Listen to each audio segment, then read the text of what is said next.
பெண்கள், பெண் குழந்தைகள், ஆண் குழந்தைகள் பாதுகாப்பு நம் ஆட்சியில் நம்பர் 1 இருக்கும். சட்டம் ஒழுங்கு ரொம்ப ரொம்ப ஸ்ட்ரிக்டா இருக்கும். அரசு பள்ளிக்கூடங்களும் கல்லூரிகளும் முதல் தரமா இருக்கும். போட்டி தேர்வுகளுக்குன்னு லட்சங்களை கொட்டி தனி கோச்சிங் சென்டர் போய் படிக்க அவசியமே இருக்காது.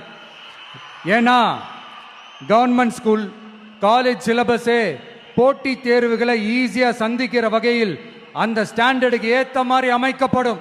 உயர்நிலை பள்ளி பாடத்திட்டங்களிலேயே அடிப்படை அரசியல் சாசன சட்டம் சேர்க்கப்படும். மாநில மற்றும் ஒன்றிய அரசு அலுவலகங்கள், வங்கிகளின் செயல்பாடுகள் மற்றும் அவற்றை அணுகும் முறை குறித்து மாணவர்களுக்கு தெளிவான புரிதலை ஏற்படுத்தும் வகையில் தேர்வுகள் அற்ற செயல்முறை பாடமாக கற்பிக்கப்படும். இந்தியா முழுக்க உள்ள ஒன்றிய அரசு சார்ந்த கல்வி நிலையங்கள் மற்றும் அதன் சேர்க்கை அட்மிஷன் குறித்து புரிதலும் தெளிவும் மாணவர்களுக்கு உருவாக்கப்படும்.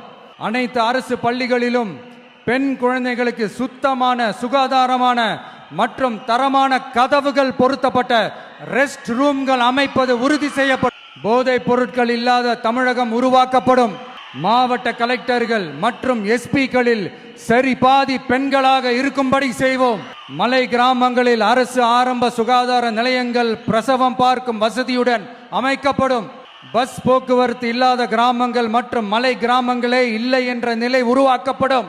ஏற்கனவே அமைப்பு சாரா தொழிலாளர்கள் அமைப்பு இருந்தாலும் ஆட்டோ, டாக்ஸி மற்றும் லாரி டிரைவர்களுக்கென அவர்களின் நலன்களுக்காகவும் குடும்ப நலன்களுக்காகவும் தனியாக நல வாரியம் அமைக்கப்படும்.